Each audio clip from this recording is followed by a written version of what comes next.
I mean, the plan for today is that I'm going to show you some slides and then ask you to reflect on a couple of questions.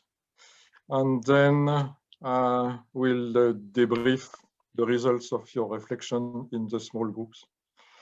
For this, I'm going to show you slide, but the slides, there is only meat on the bone, so no fat. So it will go fast. So just fasten your seat belts. I'm going to start right now. So I'm going to just say a few words about who I am, so is that you understand from where I come. So just a few words. I mean, in fact, I started as a coach in 2003, and I did more and more supervision over time. Now, 80% of my time is on supervision, training supervisor or doing supervision, and less coaching. I have published a number of books. And on this slide, there is a message on the top right. You can see that I have published a book on organizational coaching. So organizational coaching is very well known in France, but not very well known in English-speaking countries. And you can see that it is a third edition. I have sold about 9,000 copies of this book. So it means that there are golden nuggets in some areas, and probably we don't know. Especially in French-speaking countries, we are quite advanced in organizational coaching, and therefore on supervision of organizational coaching. But in English-speaking countries, we are just starting to discuss supervision of team coaching. So you see that there is a difference between, I mean, in the development of different forms of coaching in the different geographies. So the players, no surprise, the key players in that game are the big three professional bodies, the two big supervisors network, and three universities, Henley, Oxford Brookes, and Sydney, are doing something on the subject. Trend number one. Supervision of coaches is at the limit between two worlds. Yeah. The world of performance and the world of transmission and suffering. For all these activities, there is some forms of supervision, but if they have something in common, they have also differences. So supervision of coaches is a model for supervision of consultants, manager, executive, HR manager, teams. So the trend is that we, in the future, are going to apply the principle of supervision of coaches to all these populations on the left. But how is it going to function is not clearly defined yet. While supervision of psychotherapists, etc., social workers, teachers, educators, all these forms of supervision are clearly defined. So we have to explore how to, for instance, supervise the executives or supervise HR managers. Trend number two is that currently we have frameworks, theoretical frameworks for interpersonal, intrapersonal, systemic, in first order, second order, etc. And we are more and more in supervision considering theoretical frameworks in organization and also energetic coaching. Just for your information, in the systemic theories, elements are interacting like magnets, while in energetic theoretical framework, elements are interconnected. So energetic frameworks have more potential than systemic frameworks, just because in the modern world, due to digital, the different elements, persons, people, are interconnected. So probably the energetic framework will work better than the systemic frameworks.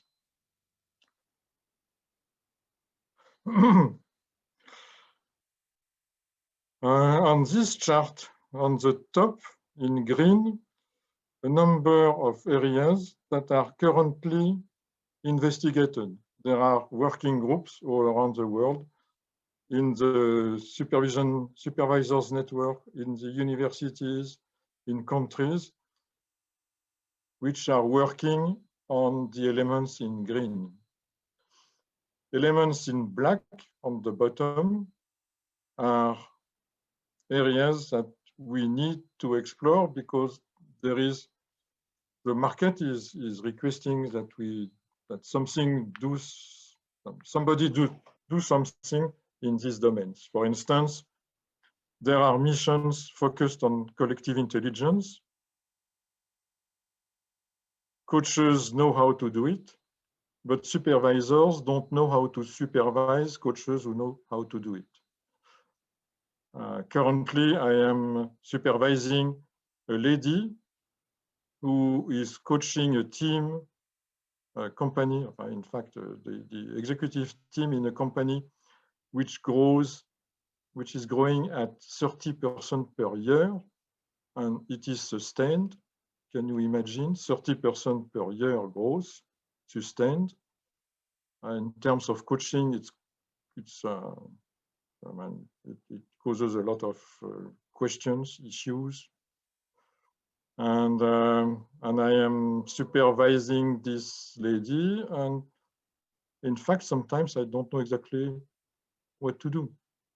So there is some studies needed for that. Also, I try to identify situations where there is a butterfly effect. Butterfly effect is when in supervision I say something and it is creating a revolution in the context of the coaching. Trend number 4 is this question. I have done a study 3 years ago on 22 companies in France, asking them this question: how do we supervise the system formed with all professionals involved? And the result of that survey 3 years ago was, out of 22 companies, 2 were doing something, and the other 20, it was just a mess. I mean, I cannot define it in other words than a mess. So you see, I think that coaching, supervision, and consultants, it's an asset, external and internal. It's an asset for an organization and an opportunity to gain productivity, competitiveness, etc., etc. But the situation 3 years ago when I did the survey was that nothing was done to organize all that. Big potential there. Now you remember maybe this survey done by Thomas Chash and Joël Di-Giro-Lamo, the literature review on supervision done in 2016. And this was a conclusion, one sentence of the conclusion, which says that the market will resist to the penetration of supervision if we cannot prove that it's really useful. And we are still with this issue.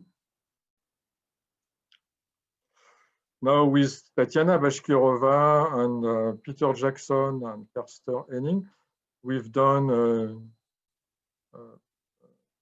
a systematic literature review last year, including German and French literature. And the conclusions were that finally, the concept of coaching supervision is unclear. We need some more theoretical frameworks.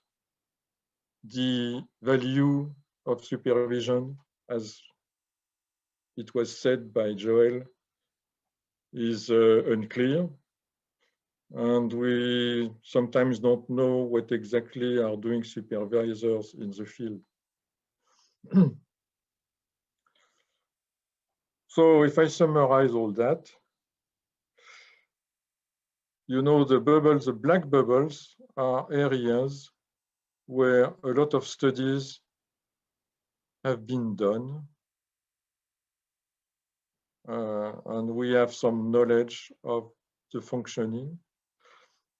And the bubbles where the text is in red are areas where we need to do more research, otherwise we are blind. And especially, we desperately need to have researchers who can create a methodology to study the impact of the supervision on the coachee and the impact of supervision on the context of the coachee, on the system of the coachee, and possibly the impact of the supervisor on all that, but I mean, not in the short term. So if we are not able to develop a methodology to study all this, probably the development of supervision will find its limits in the future. That's my idea. So what I propose is that you go into small groups by 4, and you reflect on 2 questions. Is that compared to what I've just said, what do you observe in your own environment? Do you see some trends that has not been identified in my presentation? And the second question is, what kind of action should we start now? What should we do? What should we do now to cope with the trends that we have identified?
one big issue is that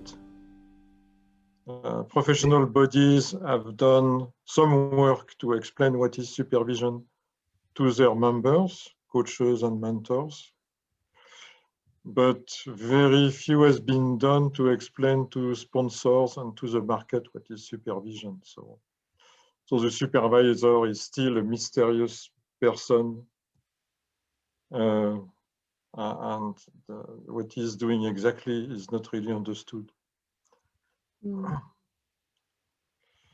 I think that's come up a few times, hasn't it, Michel? Oh.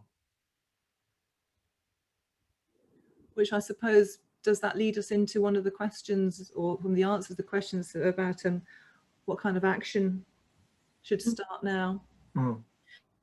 I would like to say it depends on the level of experience of the organization. Organizations which have a coaching culture usually they are aware about what supervision is, what it can provide or it can help. They know.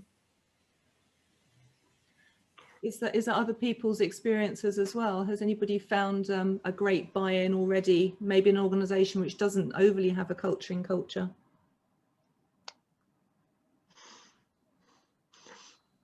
If I can, answer your question here. I know that here in Canada, even though we have quite a lot of organizations that do have a coaching culture, they don't know what supervision is. And so the internal coaches or external coaches who intervene in those organizations, they're not asked to be supervised. They are more and more asked, are you ICF certified or not? But the question, are you being supervised, or do you have a personal development plan, which would be the basic, is not even asked. Actually, here in Quebec, that's the way it is, and mostly in Canada, that's the way it is. So we're far away from what Françoise said, that if there's a coaching culture, usually they know about supervision. It's not the case here on this side of the Atlantic. When I said coaching culture, I meant organization which also goes through the process of accreditation, having their coaches accredited. And for this reason, coaches must have supervision anyway. Otherwise, they can't pass. So not here. They don't have to be supervised to renew their ICF supervision here. It's not, no. So it's not in our culture.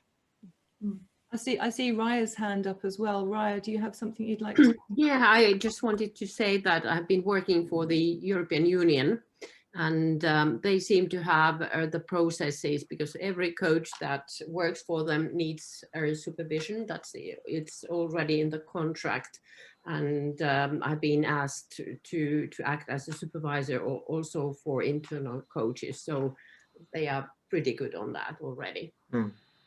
And by the way, I have trained several supervisors inside the European Union, so maybe you know. Yeah, I'm also an external supervisor of internal coaches in the EU institutions, and it's fairly recent, but they have definitely integrated it into their internal coaching, even though each institution approaches it in a slightly different way.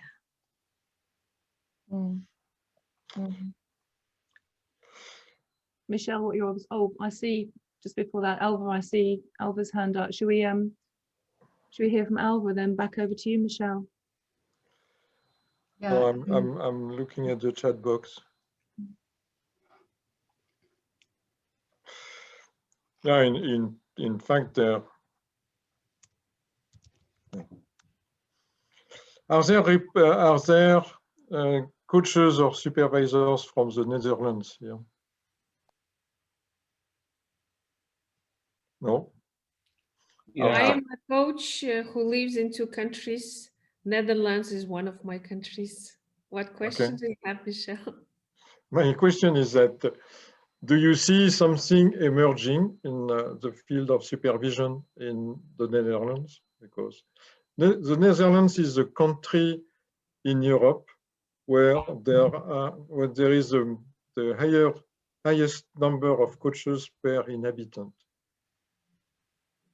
Yeah, and I was talking to some family members and some friends, and it was funny to see their reaction. Like when they asked me, what do you do now? They know that I've been in consulting a lot.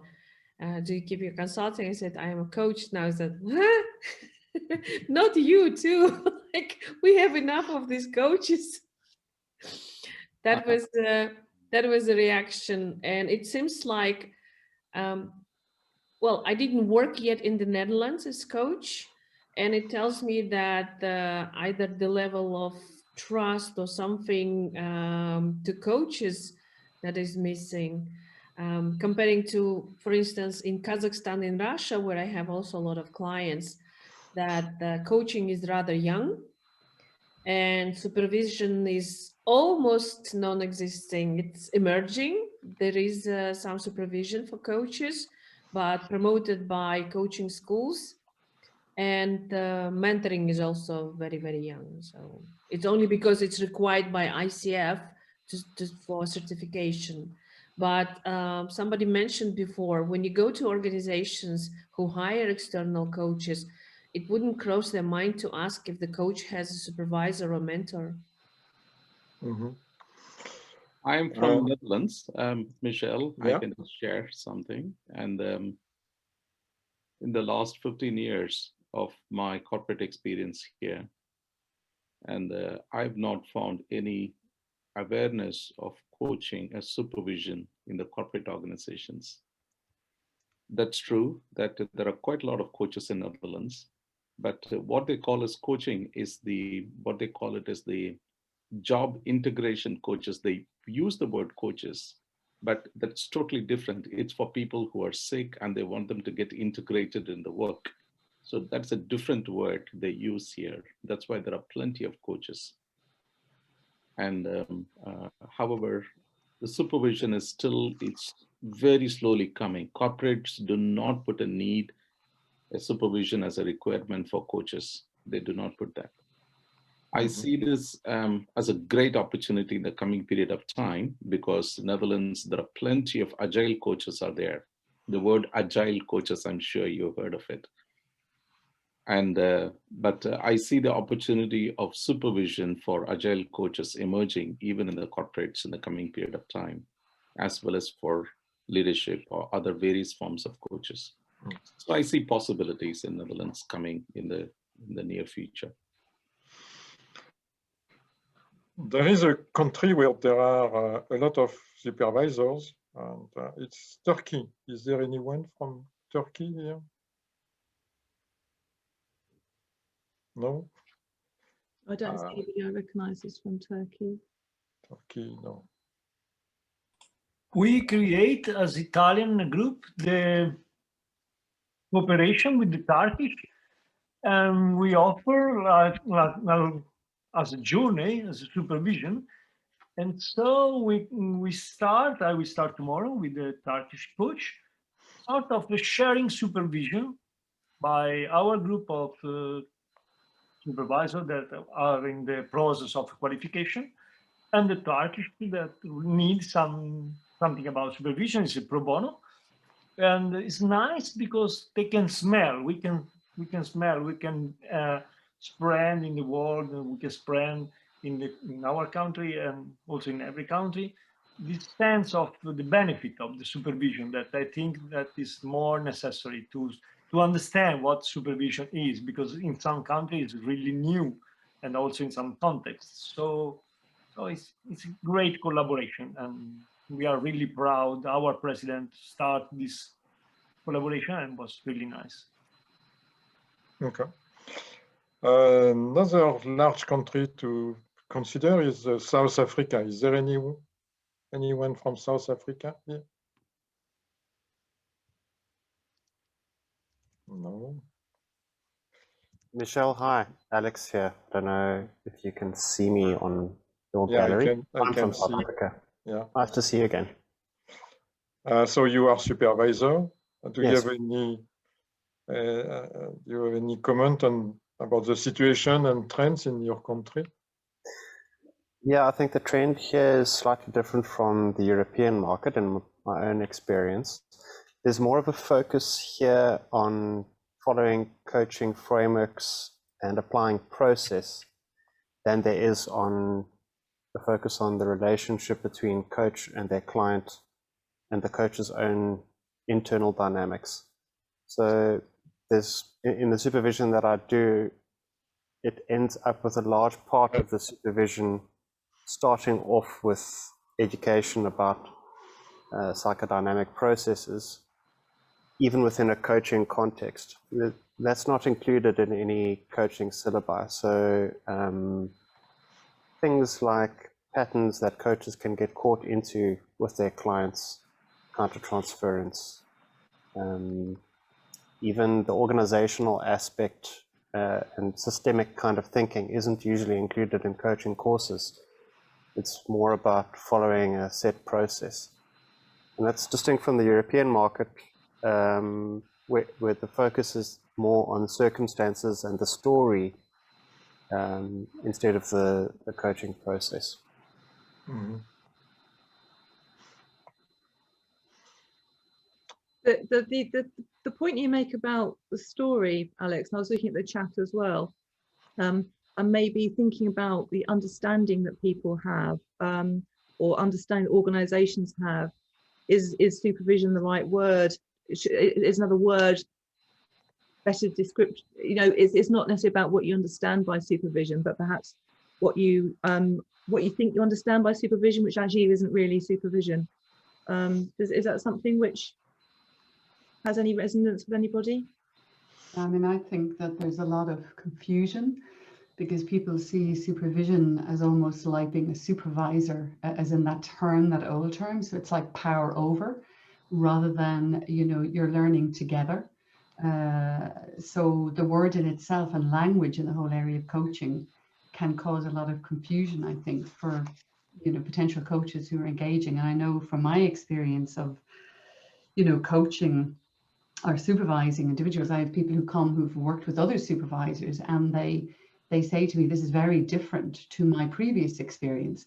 And the previous experience has been more of a policing parent-child dynamic than an adult-to-adult dynamic, which I'm kind of quite taken aback by. But, you know, but that is, so I think there should be research on what's the overall general training of supervisors, and, you know, how are they trained, and in what way are they trained to work with their coachees? Because I think, just like coaching programs, there is a vast difference between different programs that are offered, and the skill and competence of the supervisor, just as the skill and competence of a coach, can be questioned as well because of the quality of the training. Just like Alex says, a lot of them are very process driven and tool driven, and nothing about the dynamic and the relationship is focused on in the training that coaches have. And so sometimes they may not even see the benefit of supervision because they're just working at a transactional level, and they're working in a tasky way, as opposed to a deeper process of coaching the who of the client rather than the what. But you normally, I mean, logically, the definition of the activity is defined by a competency framework.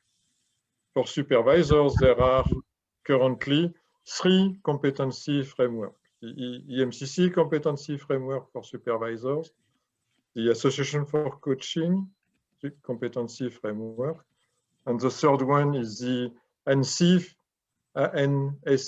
competency framework, which was, by the way, an order by the European Union in 2012, and it was published in 2015.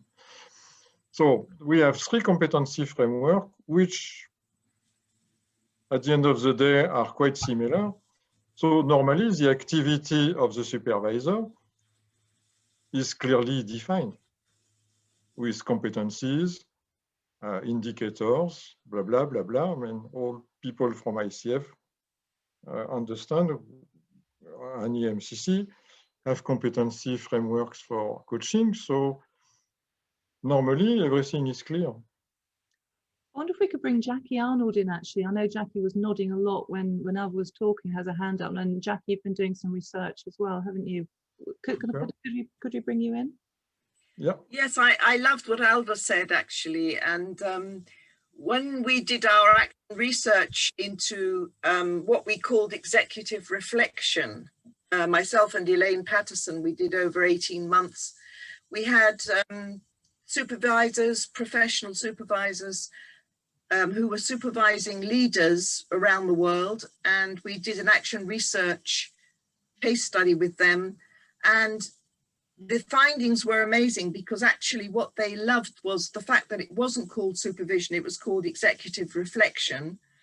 And they really valued, the leaders really valued that safe, reflective space with the trusted advisor, which is what they called it. And I guess they hadn't really realized until they got into the research and into the sessions what supervision could offer them. And they were astounded. So I think somewhere along the line, our messages about supervision need to be more refined into perhaps something different, certainly for leaders, managers, and internal coaching in organizations. Because it is a deeper, much, much deeper way of being with somebody.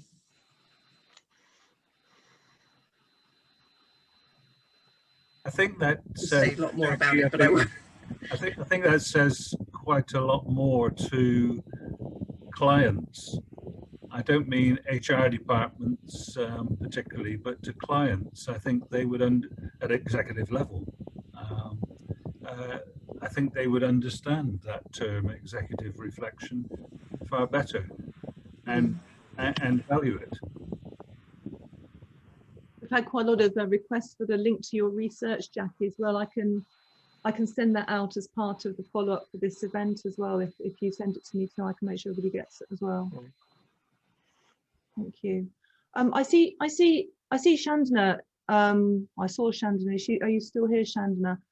We are well, we're doing our 5-day challenge next week as well, but commitment to ongoing supervision is quite an important part of individual accreditation. I wondered if we could bring you in perhaps to talk about the value of supervision. Yeah, thank you so much, Nicola. Hello, everybody. So nice to see so many faces and familiar names jumping out. Nice to see you all. I did see on chat there was a conversation going on in terms of the EMCC recognition of group supervision. And it's just to say, within the individual accreditation process, as you know, we have a requirement for supervision, which is depending on the level, at least a minimum of 4 hours of supervision within a year. And for senior and master practitioner, 1 hour of supervision for every 35 hours of practice. And this supervision, there is an emphasis on one-to-one supervision, but group supervision is also recognized. And when people are putting in their individual accreditation application, we do fully acknowledge group supervision within it. However, having a one-to-one supervisor, as has been mentioned in my group, we were talking about how important that is in terms of being able to go into the depth. And we were talking about, the process of supervision. So that's the emphasis in terms of having a one-to-one supervision, but we do recognize group supervision, and that can be included within the accreditation submission. Yeah, thank you. Thank you, Chandana. Thank you. In fact, what we can observe in France, for instance, is that the difference between group supervision and some practice analysis like Balint group or co-development group that's being invented in Canada. I mean, the clients are confused. They really don't see the difference between group supervision and these group practices. I mean, which are most of them avatars of the Balint group. So an area of research is to make a clear difference between group supervision and the other group facilitation that exist all around the world. Do you think that's a research into the definition or the content, Michel? Well, both. Is anybody on this call doing research around that area at the moment? I can't see hands up, but there are so many of you, I can't see all on the same screen. Let me have a look on the next screen as well. Has anybody done any research in that area? So I'm just flipping. Ah, Maria. Maria, can I bring you in? Hi. Oh, sorry, I've muted you at the same time as I've asked you to unmute. Sorry, I'm going to stop touching. If you can unmute.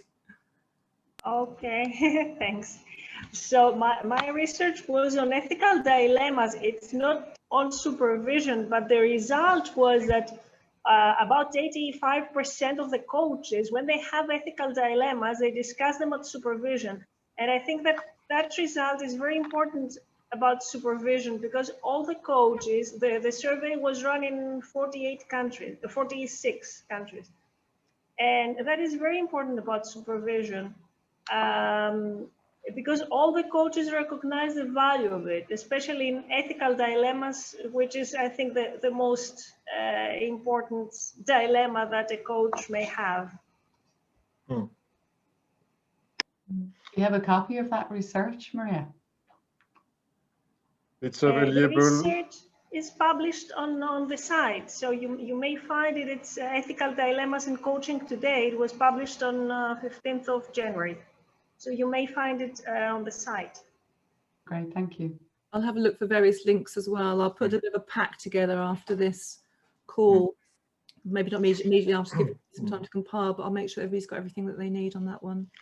With that in mind as well, if there's anything which you'd really like, put it in the chat, and I can make sure when we go through the chat that I've got that shopping list sorted. Sorry, Michel, I cut across you. No, just that what you have to know is that inside American Supervisors Network and the Global Supervisors Network, there are now groups of supervisors interested in research. And for instance, inside Global Supervisors Network, I am in charge of facilitating with Colleen Harding this group of 30 supervisors interested in research.